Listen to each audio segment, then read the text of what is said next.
We've been having some great small talk to this point right now. We're going to dig on into some good conversation here and stuff. And we're visiting today with Marvelle Harris, the one and only Fresno State Bulldog legend, all-time leading scorer at Fresno State, and stellar career, MVP of the Mountain West Conference, big-time player. Had a great career and was a great teammate to a lot of guys. Has now moved on. He's a professional player right now. He's played a number of years right now professionally already as well. Just had a little son right now, little bouncing baby boy right now and everything. And, excited about an opportunity to talk with you today, Marvelle. We hadn't had a chance to connect in a while and looking forward to visiting with you, buddy. I'm going to give you a chance a little bit to talk and tell us a little bit about yourself. Tell a little bit about where you're from, how you ended up at Fresno State, and how was your playing experience at Fresno State? Give us a little feel for that. All right, so I'm from the Inland Empire. That's about, depending on traffic, it could be an hour to. Well, if you know LA traffic, you know it's crazy. So it's like an hour. Let's say an hour outside of Los Angeles. I was born and raised here, and I want to jump right into the Fresno stuff. Got me to go to Fresno. It's all on you right now. Hey, what got me to go to Fresno, obviously, besides the coaching staff, and the environment and the culture Coach Terry was trying to build was, I know you remember the Doghouse Grill. We remember the Doghouse Grill. The dog was probably the biggest recruiter because what was it? A tri-tip sandwich? Tri-tip sandwich, man. You never could go wrong with that tri-tip sandwich now. I took a bite of the tri-tip. I never looked back. I knew it. You knew where you were supposed to be. Yeah, I knew exactly where I was supposed to be. And then, as far as like playing at Fresno State, it was we had our ups and downs. You came in. I think I was part of that first recruiting class. You were? Your class.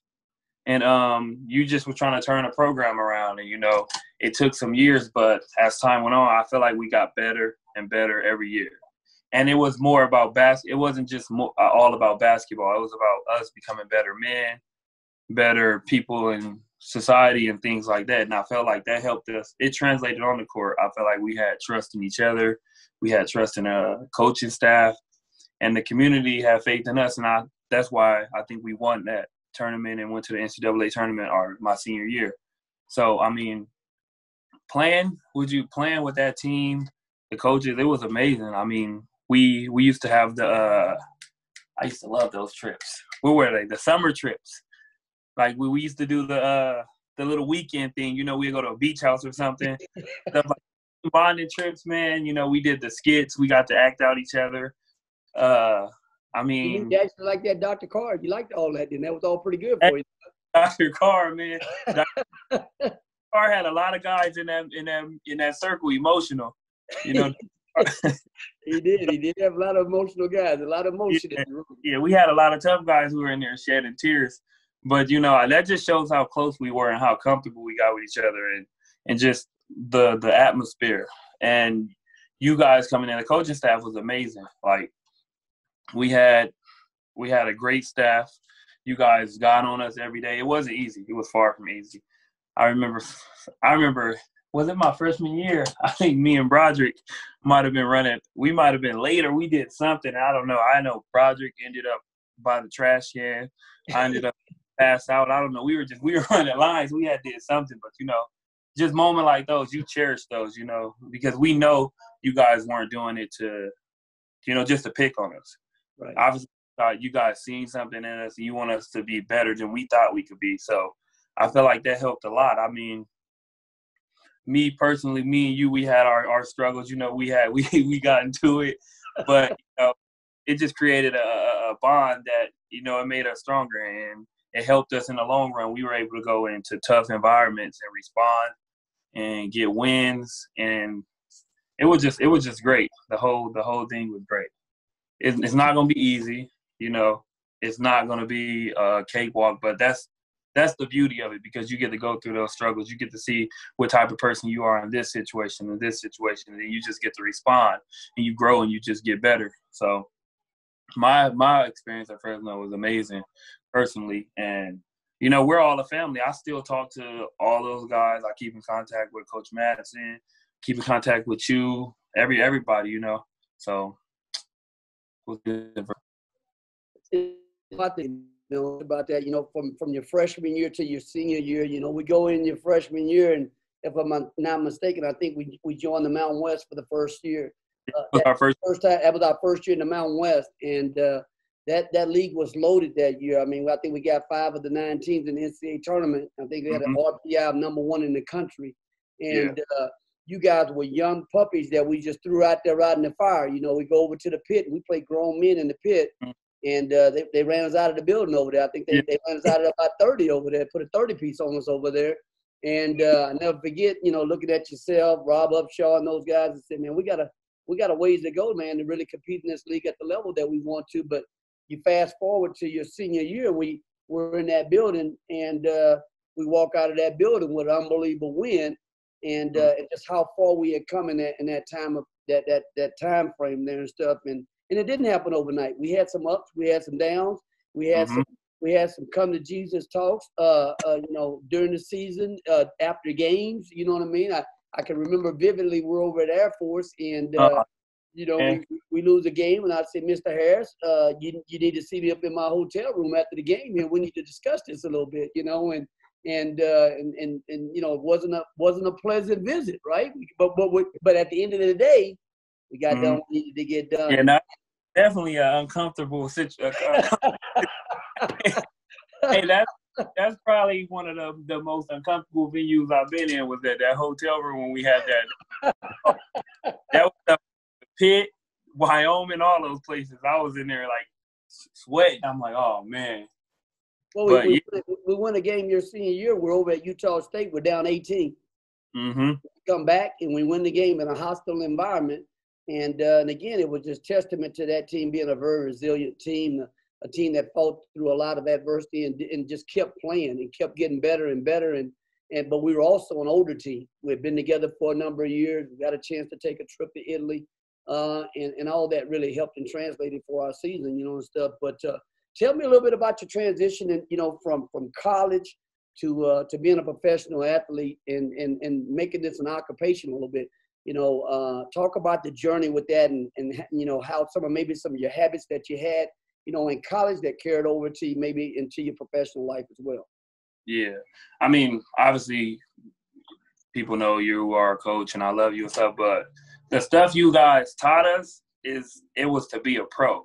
Like, it was like the when you say we're practicing at 8:00, that don't mean be there at 8:00. You got to be there at 7:30, already ready to go. So you're really getting to the gym, warming yourself up before the team actually warms up. Like, things like that, just when you're in a place, conducting yourself the right way, looking representable, respectable. And I mean, for me, it was kind of easy because, I mean, everything, I already knew how to be a pro. Like, you guys at Fresno taught us how to be a pro. I knew, okay, practice this time, I need to be there ready to go. And when you go overseas, it's different because one bad game, you're back on the plane on your way home. One incident, you're back on the way. So you have to always be on your toes. You got to always be ready. So I mean, from the way we practiced, the way we traveled, I know we used to hate tucking our shirts in. You used to have us. We felt like we were old men, but it was just about looking the part, because you look the part, you play the part. So just little things like that, and I felt like that taught me how to be a pro, and that helped me. It eased me into that because I was already in, and then just being confident in yourself. You always said you look good, you play good, and take care of yourself, your appearance, and just not being confident in yourself. When I got to my first season, it was kind of like I felt like an older player because I was able to talk to guys. I knew schemes, I knew things that I knew how to, the game, And a big thing is film. I know we had a couple of guys falling asleep in film. I don't know why. That preparation is important. film is because when they say somebody's a shooter, they're not just saying that guy's a shooter. That guy's a shooter. He's not missing open shots. They say this guy's going right, he's not going left, and you let him go left. It's kind of like you got to be on it. You got to think and you got to play, and that's all part of being a pro. You know, it's not just, you know, you can't get by on just being a talented, most athletic. You know, sometimes you play against some teams who you're just superior against, no matter what. You know, they can play a perfect game, but you're better athletes. But now everybody's athletes. Some guys aren't athletes, but they're smarter. Some guys are faster, and it's just you just got to be – you have to be prepared. Like, you have to be prepared. That's all that matters. You have to be prepared. And you got to find ways to affect the game. Like, sometimes you're not scoring. Sometimes not. You got to do little things, you know. And just a big thing for me, I know when I got to Fresno, you always just tell me, Marvelle, you talk all the time off the court, but we can't get you to say a word on the court. So, I mean, I was quiet, but for me, just being vocal, super, super vocal. Sometimes I don't even know what I'm saying, but as long as I'm talking, I'm engaged, and you're always engaged. And then that just helps you, and it just all translates. So transitioning for me wasn't really a problem because our program was set to not to just win games. It was teaching us to be better men. It was teaching us to be pros. So, I mean, it's not all about on the court. It's off the court too, and it's about being confident in yourself and being prepared. No, absolutely. What advice, Marvelle, would you give college players right now that are currently playing right now, going through what you've gone through already? What kind of advice would you give those guys? And looking back at your career, what would you tell those guys they needed to do? Or, man, I wish I would have done a little bit more. What would you say to them? What advice would you give those guys? Just take everything serious. Like, don't think you have another day. Because I looked up, I was already a senior. So take advantage of every day, get better every day, you know. And a big thing is finish school. Even if you're getting drafted, if you're a prospect, just go back and finish school, because I hated school when I was in school. Now I got to go back and finish. I'm like, man, like outside of the basketball thing, study, go to class. I know Coach Terry got the rule. Make sure you're in the first 2 rows. That's right. He's going to find out. Be on time. You got to be in those first 2 rows, though, Marvelle, because it requires you to have to do what? To your point earlier, it requires you to stay engaged, right? Yeah. You know, and for the record, you're not far off from your graduation. I mean, when you left, you're about 2 classes away. Yeah. I was 3 at the most, but you're right there, and we talked about it at the time, and you were embarking on your professional career as well, at that, you know, as opposed to finishing your deal, But obviously you're working on that now, and you've put in some inquiries about getting that done and stuff. And I know you're going to follow through and get that done. That's a big piece. We talked about that earlier before we started taping here and everything. But you're right there on the verge of getting that done, and I know you will get that done because it means something to you. And I know it would have meant a lot to your dad, likewise, and everything for you to have that degree and everything as well. Give me tell me a little bit about. Give me some of your takeaways right now, and plan for myself. And also with current guys on my staff. You play for Coach Polino, you play for Coach Matson. You know, we have some guys that are currently on the staff here at UTEP that you also played for at Fresno. Tell us a little bit about your experience and what was it like playing for us? It was tense. It was intense, you know, but that's what you wanted, because everybody knows you're going to coach us hard, you're going to get after us, and you just got to play hard. Your number one thing is playing hard. It's not about, I don't need you to go out here and score 30 points and look cute. You just got to play hard. You got to play gritty, and you just got to be tough. Play defense. I know that's your motto. You got to play defense, and I think that's what helped us a lot. And as far as our coaching group was like, it was very like I think we had every type of coach. We had Coach Paulino. You know, he was like the cool, laid back coach. After you done getting after somebody, you know, letting them have it, he's gonna come and basically explain what you said, because, you know, when you get fired up, you're a different dude. You get fired up, you're a different dude, but it's because, you know, you love the game. You want the best out of us, and, you know, you just got to know how to take that. And then I feel like our staff was, the way it was laid out, we had everybody in situations to help guys. We had, you know, everybody had their coaches they go to. It's always going to be like that. And I think just, you know, playing for you guys, you just got to play hard. You got to play hard, and you got to play for the team. You can't play for yourself because, you can't expect guys to go out here and sacrifice and risk their body, put that all on the line, and you're out here playing self. So you just got to be all about the team. You got to play hard. I know you guys, that's what you guys expect, and I don't see that changing, as long as you're coaching. Oh, good stuff. Good stuff. Tell me a little bit about, there's a lot of things going on right now in this world right now. We're dealing with COVID-19, obviously. We're also missing a lot of them in our country right now. You got the Black movement, Black Lives Movement right now. Tell us a little bit about, your thoughts on all the things that are happening right now and, around the country and in this world right now. As far as COVID, I mean, just take it serious, like wear your mask, do what you got to do, because the more we follow the guidelines, the rules, the faster we'll be done. Everybody will be able to go back outside. Like, take it serious. Don't think it's fake. Don't think you know everything. Just take it serious. Follow the rules. It's not hard to wear a mask. So all you got to do is wear a mask, stay 6 feet apart, distance yourself, and just take care of yourself. And then the Black Lives Matter movement, I mean, I usually, when it came to stuff like this, I tried to just like stay in my lane, but I felt like that was part of the problem, And now that I have a son, like me knowing, at first it was like, I know when I'm out, I know how to handle myself, protect myself. But now when you have to teach somebody else, growing up, that, hey, it's things that are said a way that you may not like, you may not think fair. I think you just have to like educate yourself, for one. For two, don't put yourself in situations. And even if you do get in a situation, just remain calm, don't overreact, just stay calm, stay poised. And I think, being a basketball player, playing in tough situations, you should be able to do that already. And I think we just need to be better as a society, Don't think, hey, this guy's this color, so I shouldn't like him, this and that, because it's just going to create a bigger problem. So I think we just need to respect each other, care about each other, love each other, and, fix this, because it's not something that's going to go away over a week or a day. It's going to take time, but the more people who put in effort to try to fix it, the better it's going to get. Well, I think you hit it on the head in terms of the education piece, educate ourselves, continue to educate ourselves in terms of never stop learning. I always tell you guys, I want you to be lifelong learners.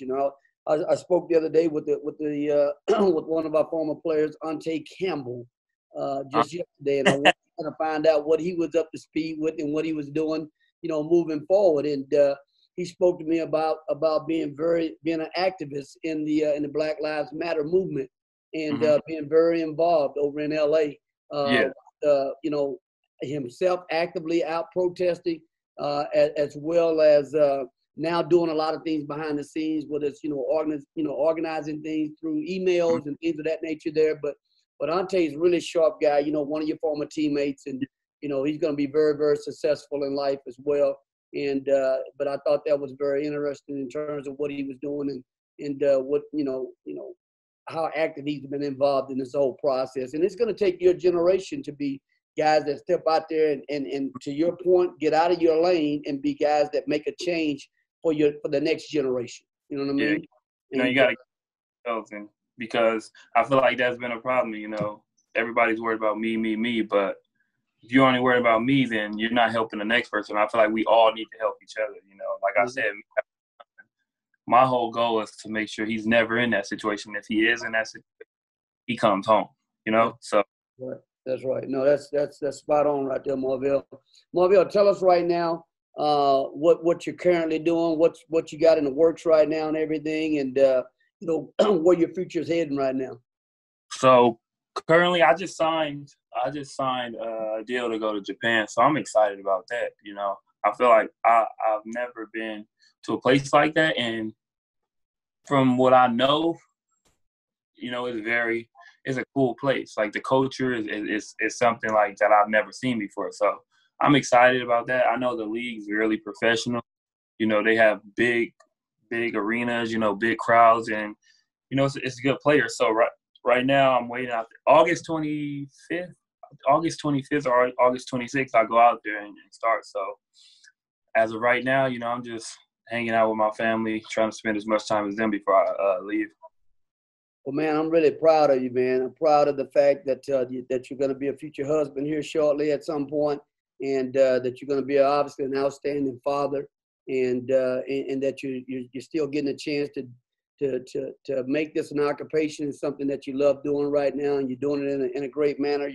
You're carrying yourself like a very established professional young man right now, you know, and I'm proud of you, man. I really am. You know, obviously you had a lot of achievements on the court, but I'm most proud of the way you're carrying yourself right now, and the way you're going to carry yourself for your son as well, moving forward along with your wife, you know, and everything. So I'm happy for you, man. I wish you nothing but continued success.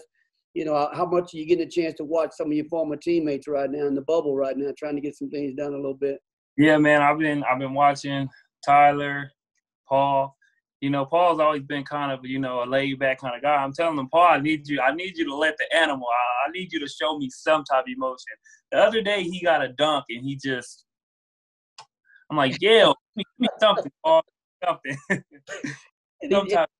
And he's playing on a pretty good team. Toronto's pretty good, and they're truly a team. And he's doing well. I watched Tyler play well yesterday. He had a good game yesterday for the Nets.